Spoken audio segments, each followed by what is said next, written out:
Okay, good day mga ka-airsoft. Hello po sa inyong lahat. Good day po sa inyong lahat mga ka-bigman. No? Happy Monday to all of you ka-airsoft. Magkakasama na naman po tayo para sa isang afternoon na review and unbox. No? Afternoon na review and unbox ng ating mga unit. Ating mga unit na ni-request ng ating mga ka-airsoft. Okay? Shout out number 1, unit ng ating ka-airsoft, Holman Calda of Casa Calda, Luna Street, corner Castillo Street. Grabe to Barangay Poblacion, San Teodoro, Oriental, Mindoro. Grabe, napakahaba ng mga address nito. Okay, unit ng ating ka-airsoft, napakalupit. Grabe, ano to? Nakita niyo yung ating ka-airsoft yung nilive natin nung nakaraan yung DMR. Siyempre, nainggit si boss, no? Kaya hindi nagpatalo. Ayun din, pa-shipping din siya. Nung DMR setup natin, na napakalaki. Ito yung so far, ito yung pinakamahabang DMR na meron tayo. So far, ito yung pinakamahabang DMR na available in the market today, no? Okay, so, unit natin ka-airsoft, siyempre, Holman Calda, napakaganda mga ka-airsoft. Tignan nyo. Putya, grabe, sobrang bigat.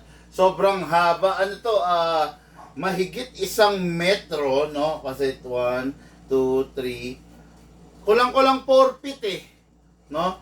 Kulang-kulang 4 feet, napakaganda. Expected nyo na mga ka-airsoft, sobrang bigat talaga nito, Talagang napakabigat, talagang yun, lupit nitong unit na to, no? Ito yung i-re-review and unbox natin sa kanya ngayon, okay din? Ramil Manipon, of Banay, Cabuyao, Laguna. Okay, si Sir Ramil Manipon ay repeat client natin to, no? Repeat client, pangalawang beses na. Unit niya is the Glock 18. Glock 18, single fire and rapid fire equipped dual firing mode. Yan yung unit niya. At saka isang matindi, Anthony Sevilla of Maras-Baras, Tacloban, Cebu. Unit niya, Pair of the Shadow, the Everyman's Dream, the Shadow 2. Hindi isa, kundi 2 piraso, no? Isa nung original color at saka isa nung urban gray. Napakalupit, 2, makikita nyo. Yan ang kanyang unit, yan yung i-review and unbox ko sa inyo in just a while, okay, no? So ngayon, let's begin. Grabe, malamig na naman na Lunes, makulimlim na Lunes sa inyong lahat. Okay mga ka-airsoft? Before we start, discuss muna natin, medyo alisin muna natin tong ibang mga unit, no? Okay. Masyadong loaded yung mesa natin, no?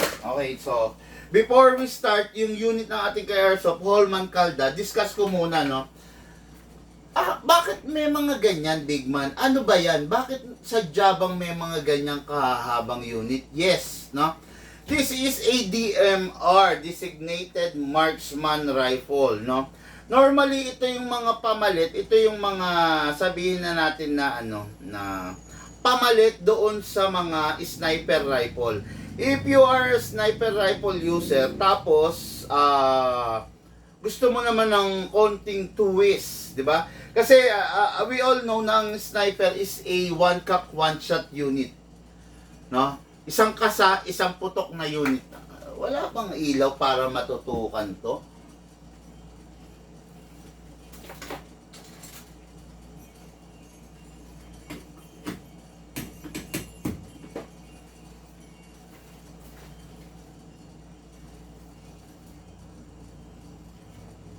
Hindi natututukan.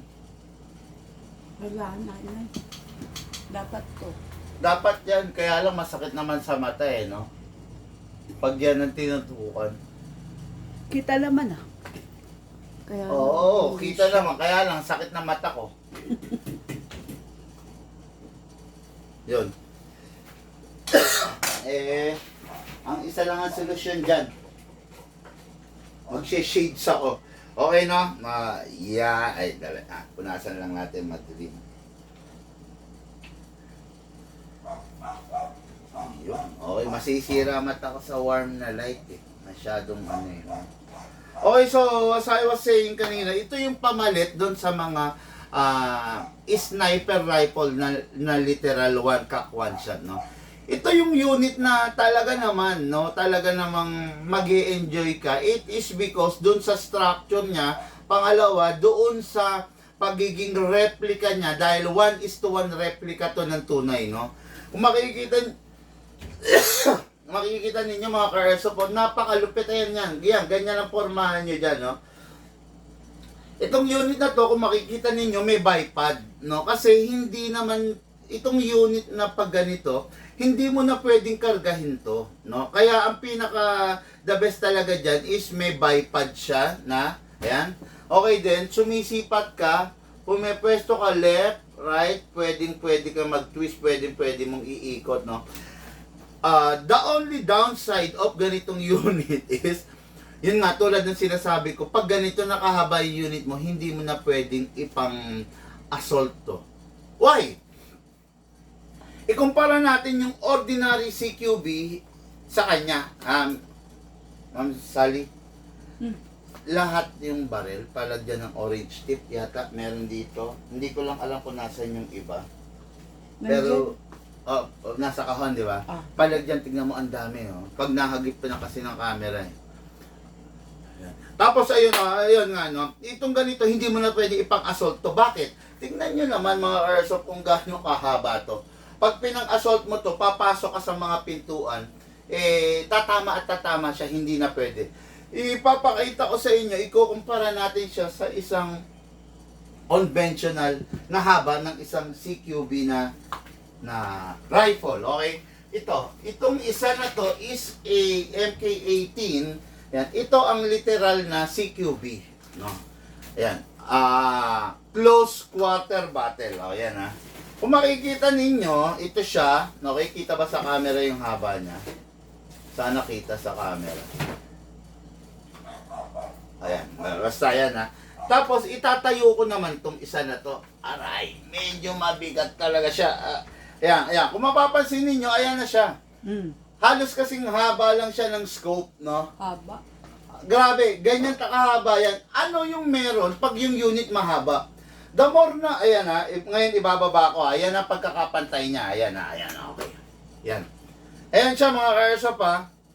Yan, ganyan kahaba, di ba? Mas mahaba pa siya ng nasa 18 inches. Approximately 18 inches, no? So, ang haba talaga niya. Ano ang pinagkaiba ng isang mahaba at saka ng isang maiksi, no? Lumalamang ba yung maiksi or lumalamang yung isang mahaba? Yan ang mga katanungan dyan, no? Ano ang bigat na pwede, na kayang, na meron ang isang maiksi versus sa bigat na meron ang isang mahaba? Lahat yan sasagutin natin. Ma'am Sally, lahat ha. Pakitignan mo. Ayun pa, meron pa dyan. Yan. Okay? So, ngayon, start natin ha. Ilalapag lang ulit natin to. Okay. Yan ha. Ito yung CQB ha. Tandaan nyo, ito yung DMR setup. No? Okay. So, let's begin. Timbangin natin para maibigay ko sa inyo yung full details na gusto ninyong malaman. Okay, so 0 na, patungan natin ito, tapos 0 natin. Okay. O yan ha. Mga ka-airsoft, tignan natin kung gaano siya kabigat. Ito na po fold to ha. Yan. Parang ganyan ang pormahan dyan. Okay. Tignan natin kung gaano siya kabigat.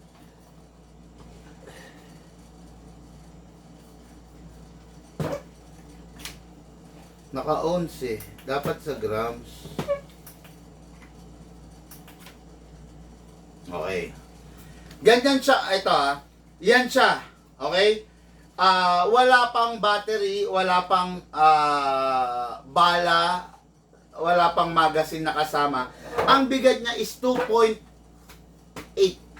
Ibig sabihin, 2, tama ba ako? Dali, baka mali ito eh. Malaki yung bunga. Saan? Yung malaki? To. Ay, wag na yan. Yung mga malalaki, wag na. I-tear muna natin. Okay, yan ha. Lagay na natin tong magazine. Diyan. Okay, ilagay natin tong battery. Ipapakarga ko na lang dito, okay? Yan. Ang bigat niya sa ngayon ay yan. 3 kilo. May bit-bit kang 3 kilo dito sa rifle na to. Ganyan siya kabigat, ganyan siya katindi. Para magbit-bit ka ng 3 kilong rifle, napakabigat niyan.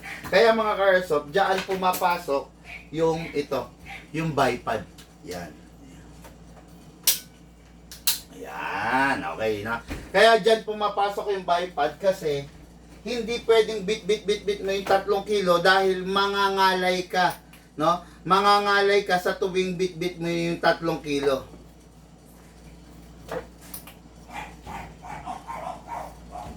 Mangangalay ka, kaya dapat may bipod na. Kaya yan ang setup niya. Isa pa sa kinalamangan nito, pag mga ganitong unit, hindi ka pwedeng gumamit ng scope na maliliit, ng assault na scope, no? Hindi ka pwedeng gumamit ng holographic. Ang kailangang gamitin mo pag ganito na kaliliit ay kalalaki ay ano? Baka meron pa rito. Yun, isa din. Saan? Akin? Yan. No? Pag ganito na kalaki, ang kailangan mo nang gagamitin is a telescopic scope. Yun, okay. Telescopic scope na ha. Kasi yung nando sa malayong target, kailangan mapalapit mo eh. Kailangan makita mo. Ngayon, ang tanong, accurate ba yan? Yes. Naisisiro po ito. Na-i-adjust po ito, ibabase mo doon sa layo ng target mo, no? Kasi pag ito ibinase natin sa layo lang ng target natin dito sa shop, mangangamote ka pag ang target mo is nasa outdoor na 20 to 30 meters na. Mahihirapan ka na. Kaya ito, ina-adjust yung calibration dito sa left and right. Ito, up and down. Okay? Ito, yung scope niya, bubuksan mo lang to. Over lang to mga ka-airsoft ha. Ito, yan. Over lang yan. Tapos ito, ipi-flip. Yan, no? O, yun. Diba? I do suggest, ipatong mo to sa isang area na hindi malikot, hindi magalaw, para makuha mo yung tamang calibration niya. Ayan. So, ganyan, no? Start lang, ha? Halimbawa ito. Tumarget tayo. No, sige, target natin. Pa! Okay. Napansin natin na bakit parang paling? Bakit parang masyadong mataas? So, pag masyadong mataas, ibababa mo dito. Di ba? Ibababa mo lang, ikot mo lang. Isang click lang. Pa! Okay, kulang pa. Ikot pa. Pa! Kulang pa. Hanggang sa makuha mo yung zero. Hanggang sa makuha mo yung sight na gusto mo. Pwede kang mag-sight ng 12 o'clock, pwede kang mag-sight ng 6 o'clock. Depende sa'yo kung saan ka sanay. Okay? So, ngayon, pero parang ano siya, ha? Ayun. Itong scope rin na to is equipped siya with a two modes. Okay? Meron siyang ano yan? 675. Bigay niya na muna, sabi mo. Meron siyang night mode. Night mode, ibig sabihin pag gabi, pag madilim. Meron din siyang day mode. Pag night mode, color green, no? Neon green. Pag day mode naman, color red, no? Ise-select mo lang 'yon kung ano yung mode na tama doon sa paggagamitan mo. Halimbawa, maglalaro ka sa gabi, so ang ise-select mo is yung color green, okay? Ngayon, kung maglalaro ka naman sa umaga, ang ise-select mo is yung color red. Ngayon, lalapit ako para maipakita ko sa inyo, okay? So, okay. Doon, hindi ko maipapakita ng buo mga airsoft kasi ano to. Papakita ko lang sa inyo yung color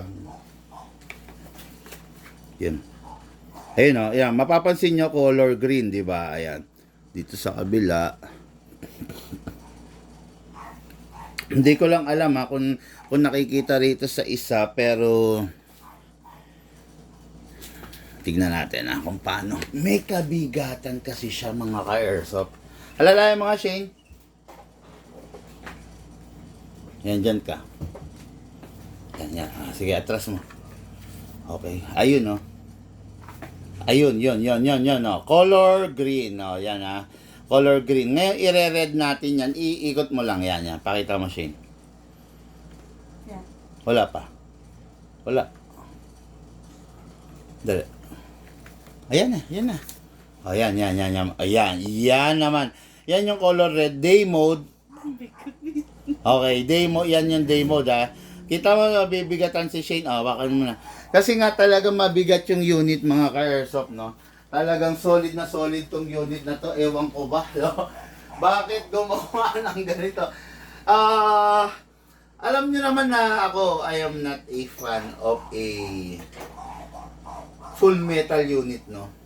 Alam niyo yan, mulat sa full.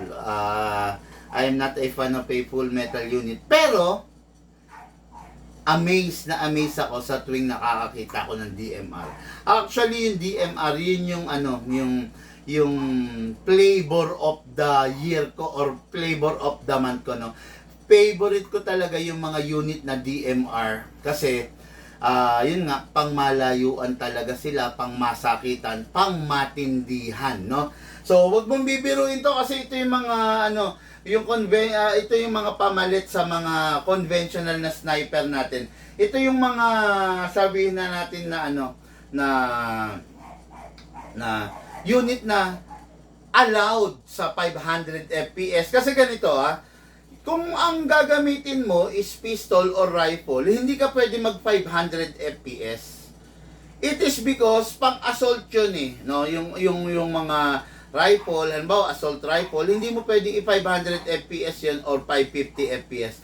Pero pag ganito, mga pang DMR, allowed to kasi hindi mo naman to ipanlulusob pang malayuan mo to No, nasa malayo ka nakapwesto, abangers ka nga kung tawagin, no.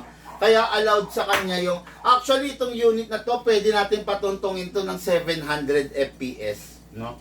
Kung makikita nyo naman, meron tayong pinaputok dati which is the HK. Ang FPS niya is nasa 700.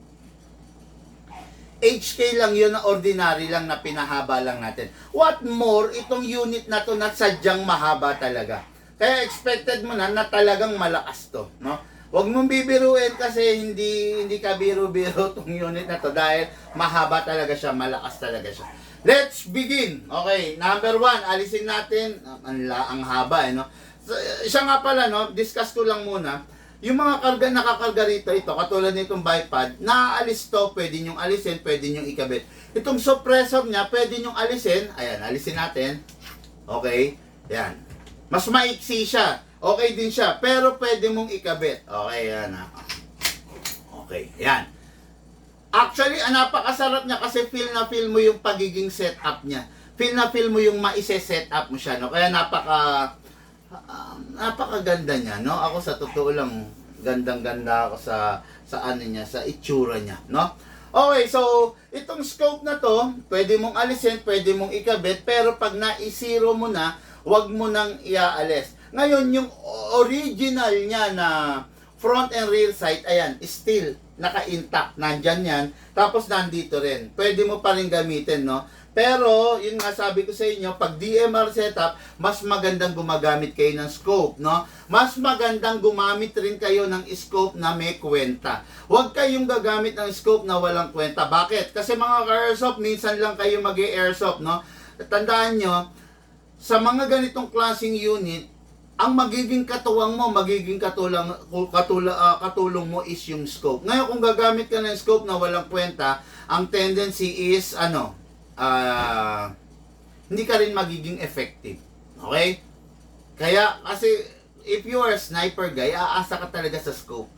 Diba? Kaya, itong scope na to is, ang the best sa kanya, pangmalayuan, pangmalakasan. Okay? So, itagilid natin. Ayan, pakikita ko sa inyo, this is the butt stock. Okay, yan Ang butt stock niya, kuha tayo ng patungan muna. Okay. Itong butt stop niya is ano, na-adjust. Okay, na-adjust. Oh, okay. Okay, yan ha. Okay. Ngayon, na-adjust din to, ito, na itataas to, kasi kung tawagin to, ito yung cheek crest, no? Sino ba yan? Ralph Lauren Roque. Grabe naman. Okay, so ito na i-adjust to, mga ka-airsoft, na itataas po ito ha. Kasi ito yung sasandalan ng pisngi mo. Okay? Diyan sasandal yung pisngi mo para makuha natin yung tamang sight dito. Ngayon, hindi porkit na-adjust, isasagad nyo to. Kasi pag sinagad nyo to, ang tendency, hindi nyo na makikita yung sa scope nyo. So for now, hindi ko na siya in-adjust. Talaga naka yung stock height lang niya. Pero, bossing, kung sakaling i-adjust mo, pwede naman, luluwagan mo lang itong mga screw sa mga gilid. Madali lang, no? Okay, so, butt stop, dito nilalagay yung battery. Ito, alisin natin to. Hatakin natin to. Ayan, okay din. Dala. Medyo, ayan, okay? Hatakin lang din, ayun, dudulas na to. Okay, ayan na. So, this is the butt stop and this is the butt tube.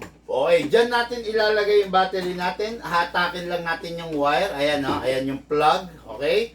Ngayon, yung battery natin, by the way, ang gagamitin natin battery dito is upgraded type of battery. Li-poly na. Hindi natin papagamitin to ng stock or ng ordinary battery. It is because DMR to. Malakas talaga to. Required nito ang mataas at maayos na klase ng battery. No? Kasi, paano mapipiga yung motor kung pangit yung battery? Ito. Pasok lang natin dito mga ka-airsoft. Yan. Tapos, ihanda natin, ipa-plug natin yung battery. Yun. Okay na, na-plug na din. Secure mo lang lahat ng wire mo, ipasok mo lang, saka mo ibabalik tong butt stop. Okay, yan na. Okay. Yan, that's it. Haba, no? Ngayon, single fire natin. Okay, single fire, rapid fire. Single, rapid. Okay, napakaganda ng tunog niya. Napakaganda dahil mayroong suppressor, hindi siya lagatak tumunog. Okay? Ngayon, pwesto natin siya. Dako tayo sa magazine. Okay. So, this is the magazine. By the way, no, yung battery niyan, i-charge mo lang ng 2 hours. After mong i-charge siya ng 2 hours, possible mapuno, possible din hindi. Kasi hindi ko kabisado kung ilan yung laman yan. It is because factory charge pa lang ang karga niyan. Okay? Ngayon, charge mo siya ng 2 hours. Yung 2 hours is equivalent to 15 magazine. This is a 250 rounds magazine. I-charge mo lang ng 2 hours, okay? Katumbas nun, 15 na ganito. Okay? Ngayon, ito kasing unit na to, sa totoo lang, hindi talaga siya pang assault. Kaya, hindi na rin advisable i-rapid fire. Pero may rapid fire. Pero naka-rapid fire, ha? Pero hindi na advisable i-rapid fire para wag naman gaano mapersa or masira yung mismong unit mo. Okay? Kasi pag napersa yung unit mo, syempre, ang tendency, pwedeng masira or mabumigay yung mga gearbox or mga gear sa loob niya, no? Kaya, napakaganda na ng setup nito. Ngayon, nasa sa'yo na lang kung gusto mo pa rin i-upgrade or what. Pero, yun nga, sinasabi ko sa inyo, maganda na ang pagka-setup dito. Okay? Ngayon, this is a magazine. Itong magazine na to, mga ka-airsoft, hindi ka pwedeng gumamit ng... Ay, hindi. Itong magazine na to is gagamitan mo ng reloader pala. Hindi siya nabubuksan dito, hindi tulad ng mga ibang magazine M4. Binubuksan dito sa ibabaw tapos kinakamot. Ito hindi. Good to go na to. Pag ipinump mo yung bala sa kanya, good to go na, uubusin niya talaga yon, no? Ibig sabihin, hindi mo na kinakamot, hindi mo na inaano siya. Hindi mo na siya... paano sabihin ito? Itinutulak yung bala papunta sa unit kasi automatic na dahil spring na to. Ayan. Ipapasok mo lang yung reloader dyan, tapos ipapump mo lang siya. Yan. Yan. Okay, automatic na bababa yung... Dali. Sara natin to. Yan. Yan. Yan, oh, yan. Automatic na pupunta yung bala ay sa ay i-feed ng magazine yung grabe, oh. Okay, wag na natin ganong punuin. Okay, no? Yan. Hindi na natin kailangan tong kamutin, 'di ba? Or dito or ihatakin kasi automatic na i-feed nitong magazine yung bala dito sa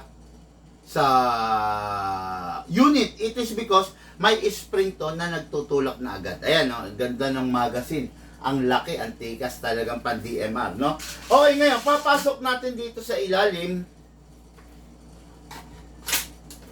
Make sure you heard the clicking sound at make sure na hindi malalaglag. Ngayon, firing tayo. Mga airsoft, malakas po ito, no? Nakakatuwa. Ang sarap gamitin. Firing! Grabe. Grabe, bumabaon. Okay, rapid fire. Try natin rapid fire. Although, sinasabi ko sa inyo, iwasan yung pagra-rapid fire, ha? Pero, try lang natin. Grabe. Single fire natin. Grabe. Napakaganda. Napaka-solid talaga nito. Kaya bang bumasag mga ka-airsoft ng airsoft natin? Ang magdadala po sa tindi ng damage na pwedeng ibigay is yung bala. So, kung gagamitan mo siya ng mabibigat na bala, possible, no? Possible. Ngayon, iwasan lang natin yung gawin natin target yung mga ibon-ibon, ha? Kasi ako, sabi ko nga sa inyo, marami namang ibang target na pwedeng gamitin. Huwag na lang yung ibon ang gamitin natin. Kasi itong unit na to, talaga naman, kaya niya magpabagsak, no? Kaya niya magpabagsak ng mga ibon, kaya niya pumatay ng manok, kaya niya pumatay ng mga pesteng daga, no? Ayun, sinasabi ko na sa inyo ito to, para you know what to expect. Kaya din niyang bumasag ng bote, nakadepende na rin sa gagamitin mong bala. Ngayon, bibigyan kita ng mga previous nito, upgraded charger, yung gun bag, tapos meron akong secret freebies na binigay kay Bossing. Tapos, lifetime warranty, 0.20 na bala, 0.25 grams na bala. Ngayon, regarding sa bala, tandaan mo, Bossing, pwede kang gumamit ng mabibigat kasi DMR setup to. It's just that, pag gumamit ka ng mabibigat, yung learn how to manage yung pag-firing, at saka, pag gumamit ka ng mabibigat, may possible chances na yung mabawasan yung range ng target mo, no? Kaya alamin mo unang-una kung gaano kalayo yung target mo, doon ka lang magbase. Huwag mong i-overkill. Halimbawa, malapit lang naman yung target mo, pwede ka naman gumamit ng mga magagaang na bala, pwede ka rin gumamit ng mabigat. Nasa sayo pa rin po kung anong gusto mo, kung paano, kung gaano, no? Pero mahanap kasi ako ng pwede sanang targetin. Kaya lang wala akong gano'ng makita dito kasi nandito tayo sa loob ng shop, no? Pero yun nga, tulad ng sinasabi ko, bahala ka na kung anong gusto mong targetin, ha? Pero kung lalabas kasi tayo ng shop, mag-iingay yung mga aso, pero gusto ko nga sana, no? Kaya lang, mag-iingay yung mga aso. Pero possible ba? Off mo nga, pause mo nga muna isa na yung isang camera. Sa kanya yata to? Ay, hindi. Iba. Ilang FPS idol. Yun, pasensya na hindi ko magamit kasi yung chrono ko ngayon. Kanina, alam niyo naman yung chrono natin, medyo tabingi, yung chrono natin, medyo pabigay na. Yung chrono natin, na ano kanina, nalaglag. So, hindi ko siya makrono ngayon. I-assemble ko muna ulit, no? Sa mga susunod na araw magagawa ko na yan, okay? Try natin, release the magazine every time na matatapos maglaro, then clear the chamber. Okay, ito yung sinasabi ko mga ka-airsoft, sa tuwing matatapos kayong maglaro, wag na wag ninyong kakalimutan to, kasi pag nangyaring nakalimutan nyo to, ang unit ninyo, himbis na yung upgrade, hindi na natin mapapakinabangan yung magandang upgrade kasi luluwa na yung spring, lalambot. Ngayon, itong unit na to, every time na matatapos maglaro, clear the magazine, syempre, ilalabas mo na yung magazine, then clear the chamber, then lalagay mo siya sa rapid fire. Then press mo na 1 seconds. Then single fire, then put it back to safe. Ayan. Yan yung pinakamagandang paraan, pinakamabuting paraan para yung unit mo wag naman magkakaroon ng problema, no? Tapos, ayan, katulad niyan, makikita niyo yung magazine, wag niyong bababaran ng bala. Tapos, yung pinutok na bala, wag nang gagamitin ulit. Itong unit na to, mga airsoft, is unit na ating airsoft.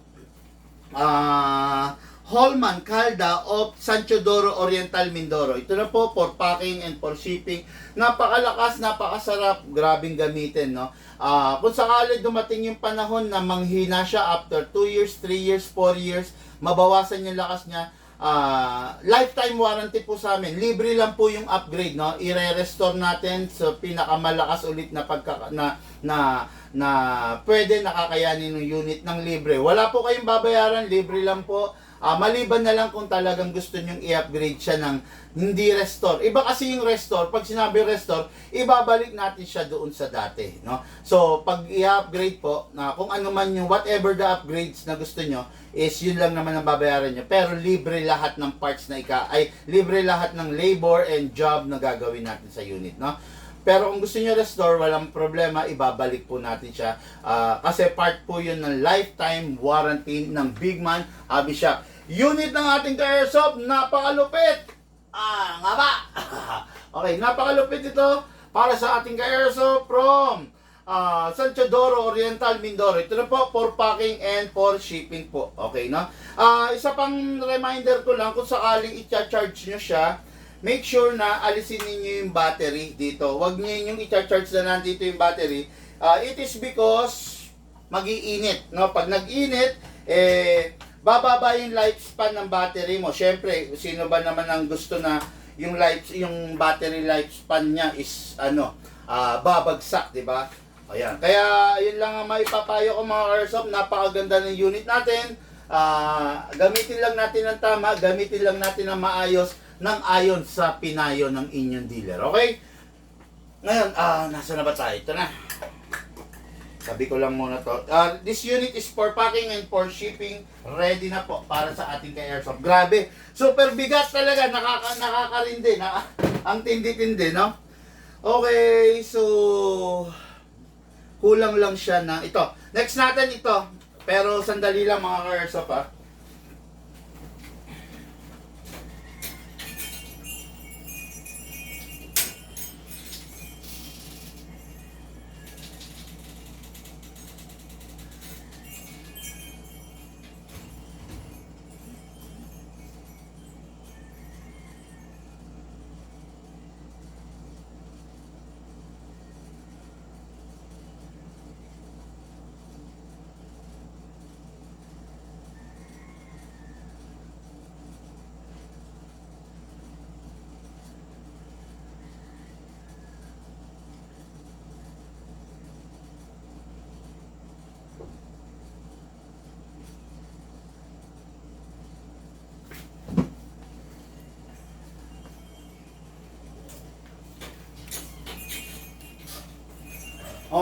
Okay. Thanks for waiting, no?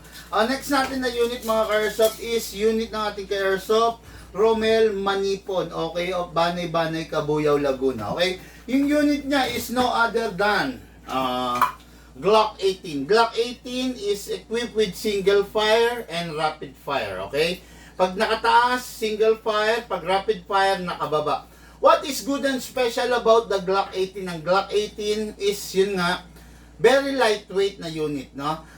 What is the downside of the Glock 18? Ang Glock 18, sasabihin ko na sa inyo, normal ito, ha?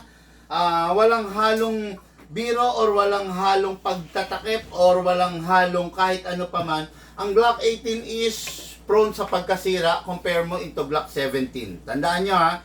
Ang Glock 18 dahil may rapid fire. Ang rapid fire, wala naman talagang rapid fire sa mga pistol, no? talagang hindi naman reliable yung rapid fire sa mga pistol. Talagang sa mga pistol, dapat single fire lang. Dapat kung gusto mo ng rapid fire, mag-rifle ka para mag-enjoy ka. Pero ako, sa totoo lang, Glock 18 is sirain compare mo sa Glock 17. Mas reliable gamitin ng 17. May mga magtataas ng kilay dyan, sasabihin, hindi yan, depende sa paggamit yan. Trust me mga ka-airsoft, mas paniwalaan nyo ako kaysa dun sa nagsasabing depende sa paggamit. Dahil kahit matino kang gumamit, once na masira ang hammer nito, sira ang single fire, sira ang rapid fire niya. Okay? Talagang nakadesign sila na ayun, kumbaga yung manufacturer nilagay yung features na yon hindi para i-abuso natin, no. Kahit madalang ka lang mag rapid fire, pag natsyempohan talagang sira. So masakit sa ulo, no. So dahil gusto ng bossing natin, syempre wala tayong magagawa kundi i-serve yung gusto niya, i-serve yung order na pinapangarap niya. Okay? So ngayon let's begin, no. Let's begin. This is the unit. So, number 1, ang mga Glock, alam nyo naman na nilalagyan natin ng gas, no? Saan yung nilalagyan natin ng silicone oil. Saan? Number 1, syempre, sa magazine. Okay. Number 1, sa magazine, press the valve, tapos spray. Okay. After natin ma-sprayan, dito rin sa ilalim. Okay. Ngayon, kunin natin yung unit, sprayan natin sa ibabaw. After mo ma-sprayan sa ibabaw, kasa, ilak manually, sprayan natin doon sa loob. Yun, okay. Then, release, tapos rest, okay? Ngayon, maglalagay tayo ng gas natin, no? Ang ginagamit na gas sa mga Glock, huwag gagamit ng 14 kg sa Glock, always 12 kg. Pag ito, ginamitan mo ng 14 kg, warak po ito, okay? Upside down, then press down. 1, 2, okay? 2 seconds lang po ang ilagay natin. Mga airsoft, huwag po matigas ang ulo nyo. Marami na pong nasiraan ng mga unit na dahil hindi sila sumusunod sa pinapayo natin, no? Tandaan nyo, ang Glock hindi ginagamitan ng 14 kg, 12 lang. Okay? Pag ginamitan nyo siya ng 14 kg, sayang yung unit, masisira lang. Hatakin to pababa, put your right thumb here. Dito ilalagay yung bala. Okay, then pump lang po. Okay? Ngayon, pag yung mga bala nyo is sali-saliwat or bungi-bungi, make sure na ikalog nyo para mag-alternate, okay? Yung ginawa ko, kalog lang sideways, okay, medyo tuktukin ninyo para umalign siya. Pasok sa unit. Kasa, ready to fire po ito, okay mga ka-airsoft, single fire po muna tayo. Kailangan nasa taas, single fire. Okay, baba natin, i-rapid fire natin para masubukan natin i-rapid fire. Ngayon, balik po natin sa single fire para ubusin natin yung bala. Okay. Open slide kasi wala na pong bala. Next thing to do, release the magazine, then release the slide, then rest the hammer by pressing the trigger. Ang hammer nito nasa loob. Yun, okay, no? Kung makikita ninyo, finair ko siya kahit single hand lang. Kasi ang mga Glock, hindi naman talaga ganun kalalakas ang mga recoil. No? Sakto lang siya, no? Compare mo sa 2011, talagang ang 2011, talaga namang napakalalakas ng mga putok, napakalalakas ng mga recoil. May sticker siya. Kayo na lang po bahala mag-alis ng sticker, bossing ha. Hindi ko maalis eh. Ngayon, ito may mga tira pa tong hangin, marami pa to. Make sure pag itatabi na yung unit, wala nang lamang hangin at wala nang lamang bala. Press lang po to para sumingaw. Okay. So, unit na to, for shipping, going Banay, Cabuyao, Laguna. Ito na po, unit natin ka-airsoft, Ramil, Manipon, no? Hong Kong Village, Banay, Cabuyao, Laguna. Ito na po, for packing and for shipping. Okay, so, yun lang muna mga ka-airsoft. Mamaya, roll ko to kasi merong tao, meron tayong walk-in, no? So, mamaya i-roll ko yung live nito, yung kambal na baril, no? The CC Shadow 2, the Everyman's Dream, the Shadow 2, ilalive natin mamaya para sa ating ka-airsoft, Anthony Sevilla of Maras Baras, Tacloban, Cebu. Okay, ilalive natin mamaya to. So, entertain lang muna natin yung ating walk-in. Okay? Mga airsoft, lahat po tayo nagmula sa iba't ibang larangan, pinagbuklod, pinag-isa ng iisang libangan. Yun po ang paglalaro ng airsoft. Siyempre, hatid po sa inyo ng inyong lingkod, Big Man.